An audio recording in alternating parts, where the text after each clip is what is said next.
Rainn, Sophia Soto with the Nerds of Color. I'm such a big fan of you and your work. Thank you, Sophia. Very nice to meet you. So nice to meet you. And first off, this film is inspired by a true story. So I'm curious, does that change your approach at all when you're, signing on to the project, or do any specific research for the role? Well, at risk of sounding pretentious, Sir Laurence Olivier once said, style is knowing what world you're in. So yes, it's based on a true story, but it's obviously a lot of details made up and a lot of humor brought to it. And so it's about knowing where you fit in. Like I'm the comic relief, essentially. So I was really excited to be comic relief. I haven't been comic relief since The Office. I think I did a movie called Cooties that was a kind of straight up comedic role. But other than that, like everything I've done has been more drama or dramedy or so I haven't really played a role like this. It was just straight up fun. So it was really cool to just to fit in that way. I didn't do any research. I kind of felt as soon as I read Bill, I was like, oh, I know how to play this guy. He's your smelly, hungover, drunk uncle that's the life of the party and a little, down around the gills. This will be a blast to play. And it was. Yeah. And I want to give you a little creative question. Which of your past characters do you think would be the funniest to see win the lottery?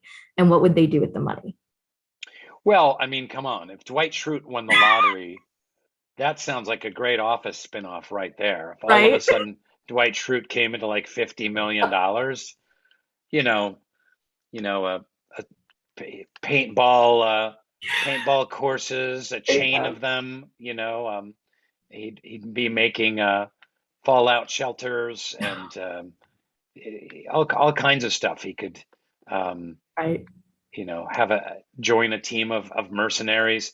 The sky's the limit on what Dwight Schrute could do with a ton of money. That would be fun to watch. I have to admit, I had him in mind when I made that question. Not to be biased, I love your work, but I had him in mind. Sure. Who wouldn't? And obviously, you're not new to comedy. Like you said, you've kind of gotten to do so many different genres. But what is your favorite aspect of the comedy genre itself, whether that's watching it as a viewer or doing it as an actor? Well, I think there's times when we really need comedy, and there's not a lot of comedy in the world right now. It's kind of a sad and difficult place right now. So, being able to be a part of something that can lift people's hearts and entertain them, provides a escapism, but also a warm-hearted escapism is not just a mindless escapism, I think is really exciting, and I'm happy to be a part of.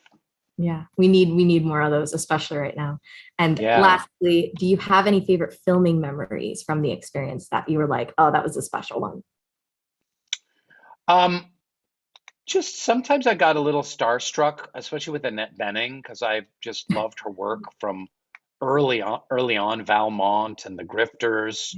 And it's like, I mean, she's like a movie star. She's like one of the last like iconic movie stars. She's like a modern day Faye Dunaway, And sometimes acting with her, I was like, oh my God, it's Annette Bening. This is incredible. So I did kind of fanboy out a little bit, truth be told. You sound like me doing this interview right now, Rainn. But stop. Thank you so much for taking the time to speak with me. Huge congrats on the film, and hope to speak with you again soon. I hope so. Thank you. Thank you. Talking with you. The activists, directors, comments and the lectures, fanboys, professional artists and professors. Maybe a nerd who's just like you, talking about the things that you like too. So I invite you to the NOC. In full color, you see me. The hard